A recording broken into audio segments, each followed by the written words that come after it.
and welcome back to FranklinCovey's twice weekly podcast on leadership with Scott Miller. That's me, just shy of 7 years, nearly 500 episodes that we tape and air on Tuesdays and Fridays, both audio and video, where we interview some of the world's most remarkable people, researchers, scientists, academics, professors, creators, artists, celebrities, actors, CEOs, people from all walks of life that have dedicated much of their life, their profession, to helping you become a more effective leader, to become someone who discovers, uncovers, and ignites their own purpose, and as leaders, ignites the purpose and passion and talents and genius of others that are in your care, in your stewardship. Same for parents and humans that are just trying to be more effective. FranklinCovey, of course, is the sponsor of this podcast and known to millions around the world as the world's most trusted leadership firm, founded in part by Dr. Stephen R. Covey 40 years ago. He wrote many seminal books, including The 7 Habits of Highly Effective People. I think he'd be very proud of how this podcast has endured and highlighted many people that he would see the world very similarly to. Our guest today is a professor at Stanford. His name is Dr. Greg Walton, and he's just today released a new book titled Ordinary Magic, the science of how we can achieve big change with small acts. Greg is the co-director of the Dweck, as in Carol Dweck, Dweck-Walton Lab at Stanford. Dr. Walton, welcome to On Leadership.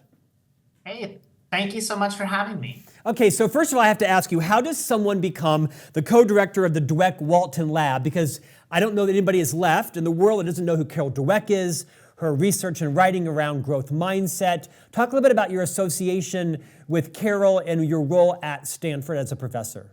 Sure, yeah, I was a undergrad at Stanford, and then I came back to Stanford in 2008 as an assistant professor. And Carol had moved a couple of years earlier from Columbia to Stanford, and our interests just align and match, and our styles of mentoring and working with students do as well. And so from the beginning, we've had a joint lab where we co-advise students often and support their growth and development. This may or may not represent your trajectory, but one of the commonalities I see from thought leaders is they find someone that they see the world similarly to. They take them under their wing. The sage takes the coming scientist or researcher under their wing, and they complement each other so well. That may or may not describe your case, but I love and I want to endorse and highlight how often this happens. I'm guessing you had some benefit there as well.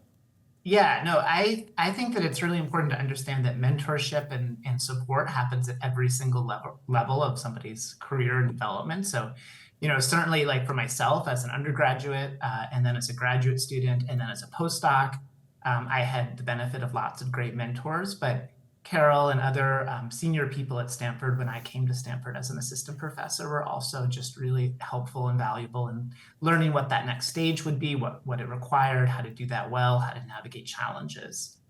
Carol and I are very close. She and her husband, David, actually married my wife and me. So it's a very close relationship. What an honor for both of you. Okay, let's rewind a little bit. Your PhD is in what? And that science helped to contribute how to your new book, Ordinary Magic? Yeah, so I'm a social psychologist. My PhD is in psychology, and I got that at Yale in 2005. And that is the field that the social psychology that really forms the base of the work in Ordinary Magic. So of all the topics you could have written about, Greg, from all your research and access to the genius that surrounds you at Stanford, why did you choose to write about the science of how we can achieve big change with small acts? Sorry, my screen messed up slightly there. So how did I think about that? So, sometimes when we think about small acts that produce big change, we think about things like nudges, for example. Like you think about how you could do something small, like nudge some people in a slight way and produce a better outcome, like rearrange a school cafeteria and then more people get healthy options for lunch or for dinner. But with social psychology, the goal is to really understand the psychological processes that are underpinning like why people do what they do. How do you understand the challenges that you face in your life? What are the questions that those challenges provoke in your mind? So you're struggling at something. Does that seem to mean maybe I can't do this? There's a narrative out there that says that maybe people like you are less worthy or less good than others. How does that creep into your mind and affect how you engage with the challenges of a complicated world? And wise interventions anticipate those questions and then help to answer them. So they can be very short, they can be very, very brief, and they can be very brief acts of leadership that really unlock potential. As one example, a collaborator of mine named Christina Bauer, who is a professor or a postdoc actually right now at the University of Vienna, was interested in refugees and their experiences as they come into Europe. This was an interest that began in the 2015-2016 refugee crisis in the Middle East and Africa that brought many hundreds of thousands of people into Europe. And she saw kind of all around her this narrative that was well-meaning, but that she thought was harmful, which represented refugees as kind of weak victims. It kind of sapped their agency and their strength. And of course, if you're a refugee and you've traveled thousands of miles fleeing violence, that's an incredible act of agency and strength. So she worked with an online university in Europe named Kirin Academy to introduce a 10-minute session in their onboarding for new refugee students. This is an online learning space that students can go through, and if they pass courses at an adequate rate, they're able to transfer into kind of mainstream German universities. So it can be very important for upward mobility. And that 10-minute session that she implemented just involved stories from other refugees about the strength that they developed and that they found through their refugee experience itself. So it represented the refugee experience itself as a source of strength, not weakness. And then it told stories about how students applied those strengths to their schooling in Europe. And then students were invited to tell their own stories. What strengths have you found or developed in yourself through your refugee experience? How have you applied those to your schooling? And that increased students' engagement and performance in that environment over the next year. So that's 10 minutes to potentially change a person's life. Greg, your book is replete with stories like this of sort of ordinary people that have done extraordinary things through small acts, whether it be something having to do with poverty or racism or cultural changes. What does the science show about the commonalities of creating ordinary magic? People like us, normal people making big change. Yeah. Are there some commonalities that for people that are either starting a nonprofit or a foundation or a mission-driven company, and they want to be reminded of what the science says are the indicators of success, impact, and change?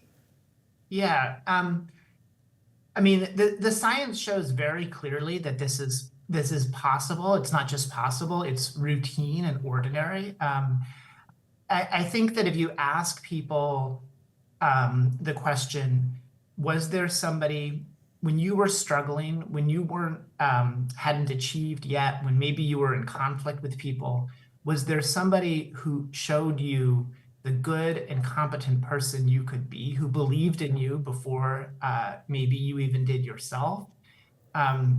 Many people can find such a person, and they use that person and that representation that that person provides of them in order to become that successful person in the world. So for me, when I was an undergraduate at Stanford, I was a class of 2000.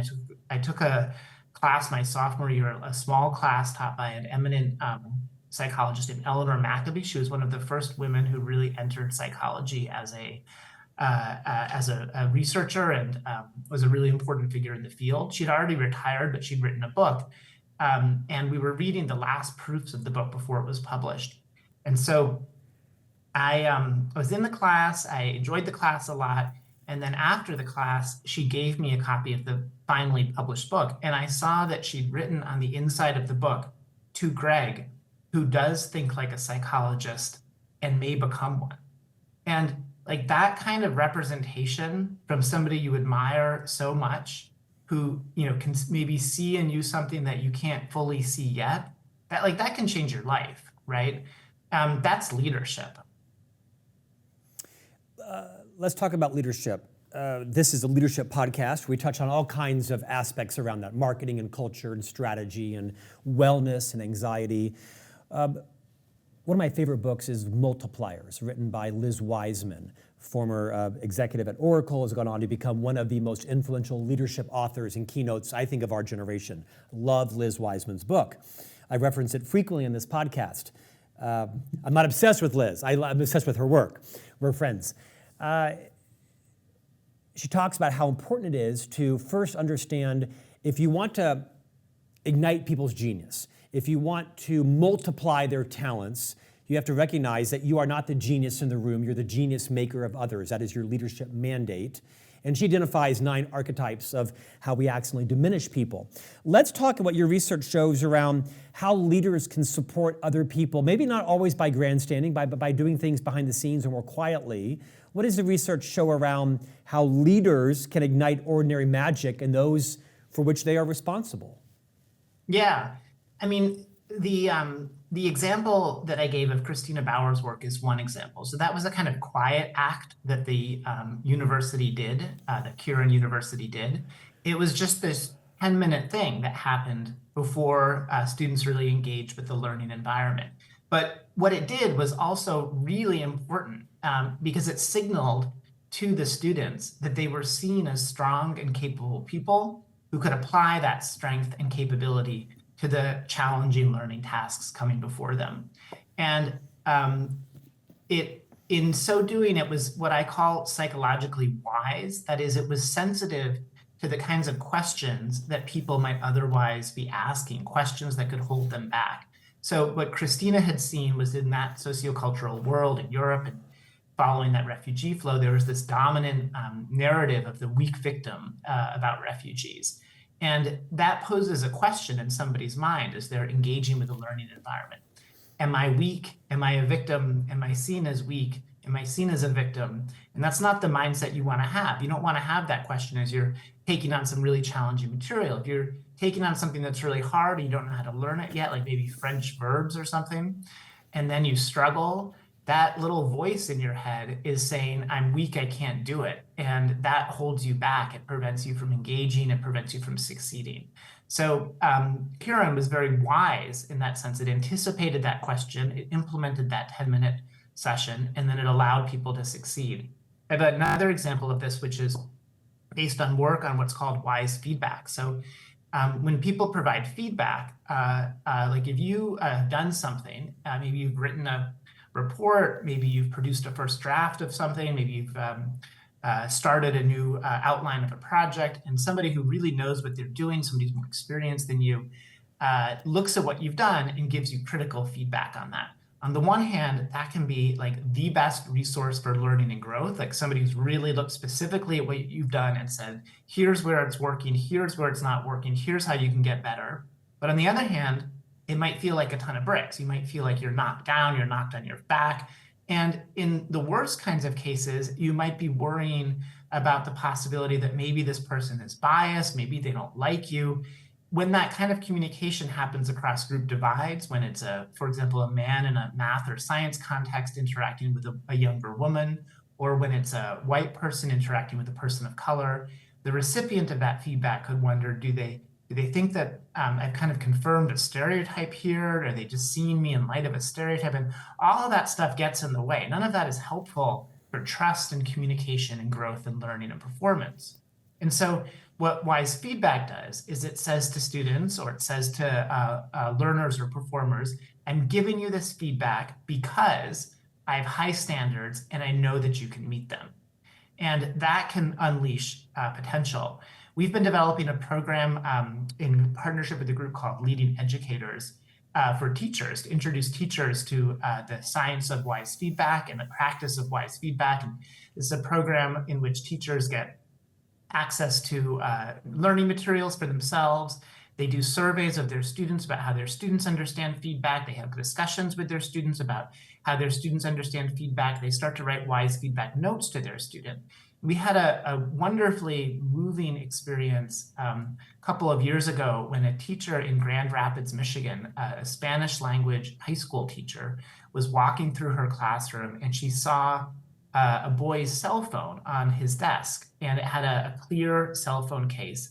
And she saw that he had slipped into this cell phone case. Words pointed out the wise feedback note that she had written. It said, essentially, I want you to know I'm giving you this feedback because I have very high standards and I know that you can meet them.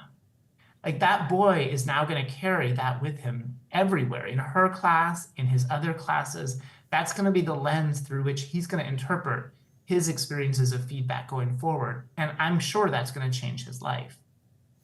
Greg, I love that quote. I mean, that is a clippable quote around for all leaders, for all founders, for entrepreneurs, for first-time managers who are trying to inspire someone under their stewardship to rise to the occasion, rise to their occasion. Repeat that one final time to us so everybody can kind of burn that into their psyche, the phrase. Yeah, the key to understand with wise feedback is that you are explicit in saying why you are giving the feedback. So the statement is something like, I'm giving you this feedback because I have high standards and I know that you can meet them.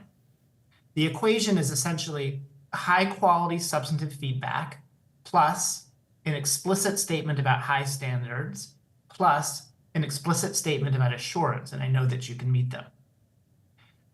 One of the things that is important to understand about that is that these are not magic words. I once gave a talk to a bunch of business people in Silicon Valley, and this guy came up to me afterwards and he says, that wise feedback research, that's amazing. I manage a lot of people. Do I have to say it every time?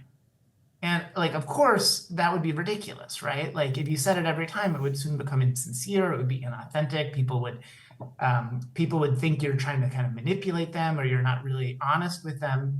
The point is, sometimes you do need to say it, but the point more broadly is to create a culture in which everybody understands that that's what you're doing there, that you do have high standards as a culture, as a community, as a business, as an organization, and you do believe in people's ability to meet those standards, and that's what everything is about. That's what the feedback is about. Nicely said. Let's talk about this idea of belonging. You actually write pretty extensively around validating how many of us question whether or not we belong, whether we're good enough, whether you can succeed. Riff a little bit on what the science and your own research shows around how common that emotion is and how people, what the science says around how they can marshal that to the benefit of themselves and others. Yeah, so I think sometimes belonging can be misunderstood. And in particular, people can think that belonging might be just about like having friends or getting along with people or something like that. And of course, that's important and good. But in school settings and in work and professional settings, belonging is really closely tied to the goals that we have, right? Like the goal, like you go to school, you go to college, for example, because you look at the opportunities that that college has and you think about how you can use those opportunities to become the kind of person that you want to be, that you can come to do what you want to do, to have the impact on others that you want to have on others, to achieve in the way that you want to achieve. And similarly in work settings, some reasons we go to work are because we need a paycheck and it's a good job. But often people also have values that are about the goods and products and services that those companies are producing. And so when you look at a space like that is so important for who you are and who you want to become, when you admire it so much, it can be very easy to wonder, is this a place in which I'll truly belong? And that's going to be particularly the case when you are in a group that, for whatever reason, historically hasn't been fully included or respected or valued in that environment. So, one of the kinds of classic examples is, suppose you're a first-generation college student. Your family literally has not belonged in college before. You go to college, it's a vehicle for upward mobility. It can let you become something new that you're really excited about, but your family has not belonged in that space before. So that creates a question that kind of presses and represses on your mind.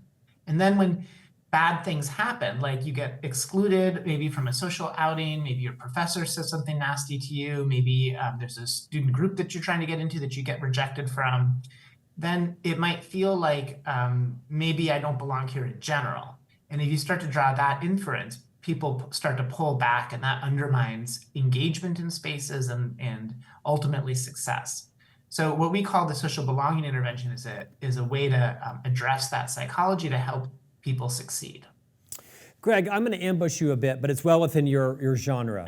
As a social psychologist, I'm going to ask you a broad question on what you've learned. And I'm going to ask you to kind of check your conscious and unconscious biases, your politics, your views on religion, the lens through which you see all of your roles. Do your best to kind of check those. What have you learned about people in general that you'd like to remind all of our listeners? I bet you there's 4 or 5 or 6 things that you would say, my research and my experience has found these things to be true. Be more mindful of them, and you'll have a increased likelihood of making change in other people's lives.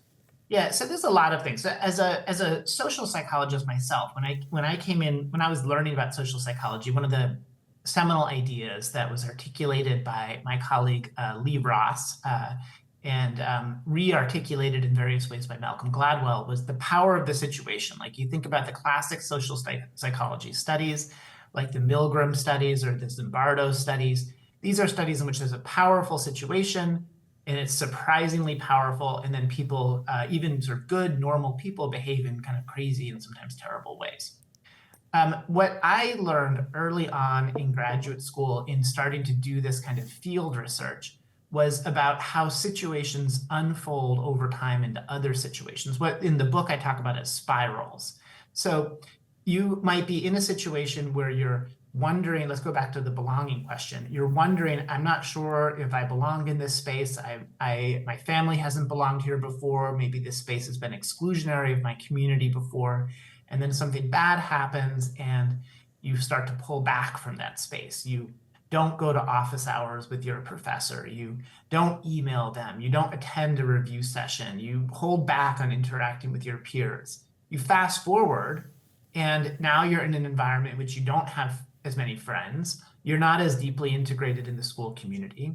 Maybe you lack a mentor you could have had, and maybe you lack an academic direction that you could have had, and you're a little bit adrift, you're a little bit aimless, and you're not thriving in the way that you could have.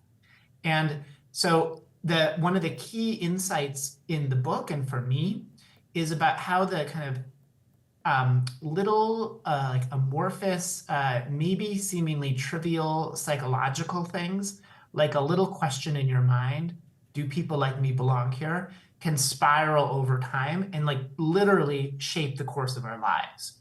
And that's why in short, intentional approaches that are sensitive to those questions, that help people to authentic ways to answer those questions, can also literally transform people's lives. Because once you set that question aside, then people can thrive and grow. People can know that an early challenge doesn't mean that they don't belong. An early setback doesn't mean that they can't do it. And they can, take that test in math that they failed. They can go to their math instructor and say, hey, I failed that test. I really want to be an engineer. Like, how do I do that? How can I learn? And the math instructor says, hey, I see your commitment. Bone up on this basic calculus, pick up this used calculus textbook, come back to my office in 2 weeks. And you can have an entirely different growth curve in a person's educational trajectory and ultimately in their life. And we see that literally in the data. Like, we see interventions. There's multiple published high quality randomized controlled trials that show that small in the sense of short and not time intensive exercises that address questions like belonging can transform people's lives 10 years later, like increase their life satisfaction, increase their career success. The second thing that I want to emphasize is that in writing the book, one of the things that I kept coming back to was how important it is to understand how reasonable the questions are that people face. So sometimes I think we can all be kind of empathic with those questions and how reasonable they are. So, the first generation college student who wonders, can people like me belong here? Because literally their family hasn't before, so they have that question in their mind. I have a joint lab, as you mentioned at the beginning, with Carol Dweck. We live in a world with tons of fixed mindset influences, right? Kids get praised for being so smart. When they fail at things, sometimes they get fixed mindset sympathy. They're told it's okay, you're good at something else. We have gifted and talented programs that select people on the basis of their ostensible intelligence and give them educational opportunities that they ostensibly deserve more than others. So it's very reasonable in our world with those influences for any of us who fails a test, for example, or gets a mark on something that's not as good as we hoped for, or shares a standardized test score with somebody who then says that they're surprised we didn't do much better, and you feel that shiver in your back. That question, can I do it? Am I smart enough? Is literally given to us by our culture. But I think it's also been very helpful for me to also take that stance and also kind of have that grace when we think about people when they're behaving in ways that can be really hurtful and harmful to other people, and to try to understand the psychology that's going behind that as well. So I've spent a lot of my time in the last number of years working on an intervention that we call lifting the bar. This is an intervention that is ultimately a platform for students to talk with teachers to garner more support from those teachers. And it's work that began with kids returning to school in Oakland, California from the juvenile justice system. And these kids are mostly boys. They're almost all students of color, and they literally have all been incarcerated. Like, they've literally all been convicted of a crime. So if there's ever an intersection of identities in America that has a more potent stereotype, like young men of color who have been incarcerated, like, this is it. And I think it's very helpful then to understand that the concerns that a teacher has when they're receiving a student like this in their classroom, they may be concerns we could call biased. They may be concerns we could call racist, for example, but they're legitimate in the sense that they're given to us from our culture. So the teacher who's looking at a student and imagining a student, or seeing a student who's coming back to their classroom from juvenile detention, and they wonder, is this kid going to cause trouble in my class? Is this kid going to care? Is this kid going to be disruptive? Will this kid try? Might they even be violent, right? These questions are given to the teacher by the context that they're in, just in the same way that the context gives a first-generation student the question, can people like me belong in college? And so then what we do in lifting the bar is because we can take that seriously, we don't just tell people, don't be biased, right? Or make you aware of your bias and try to put your head in the sand. Like, that wouldn't be effective. Instead, what we do is we create a platform for young people themselves to say to the teacher, here's who I am. Here's the values that I have. Here are the goals that I have in school. And here's the challenges I have that I would like your help with. When we find that when we put kids in this circumstance through our procedure, they say, like, the most beautiful things. Like, kids will say, I want my teacher to know that I'm a good kid and I try hard and I'd like to do well in school. I'd like help, wearing my uniform, paying attention. I'd like help with my reading or my math because I'm behind in my reading or my math. We then take that and we give that as a one-page letter to the teacher, and we say, this child has chosen you in particular as a person that they'd like support from. All kids need support from adults to succeed in school and in life. This child has chosen you. There will be good days, there will be bad days. Please help them in their transition back to school.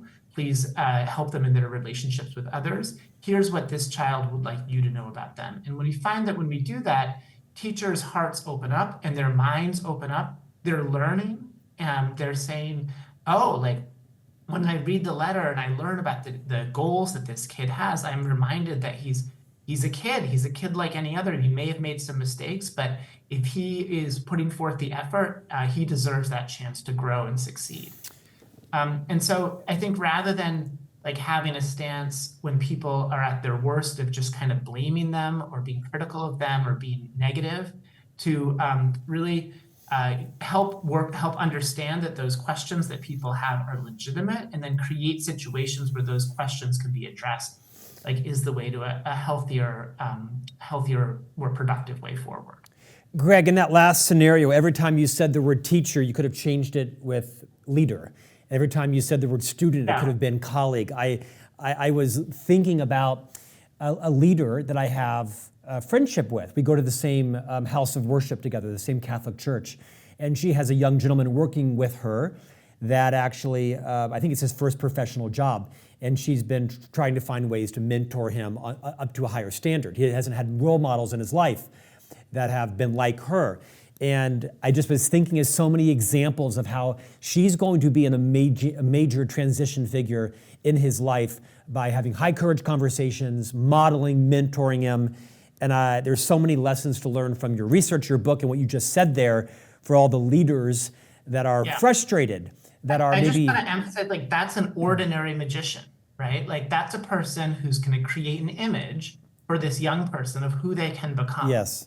And that's how we become, all of us. Like you, me, every single one of us becomes because somebody has given us that image to work towards. Yeah, I think it's a beautiful ending to our conversation because, you know, all of us can get lost in the drama that's happening in Washington, D.C., or what's happening, the tragedy that's happening in the Middle East, the drama and tragedy that's happening between Russia and Ukraine and other hotspots. So we can get quite overwhelmed. And really, this is about, to quote Dr. Covey, working within your circle of influence, the things that you actually can influence, and creating magical moments with people through small acts. Dr. Greg Walton, you are a professor at Stanford and the co-director of the Dweck-Walton Lab at Stanford University. Your new book is Ordinary Magic, The Science of How We Can Achieve Big Change with Small Acts.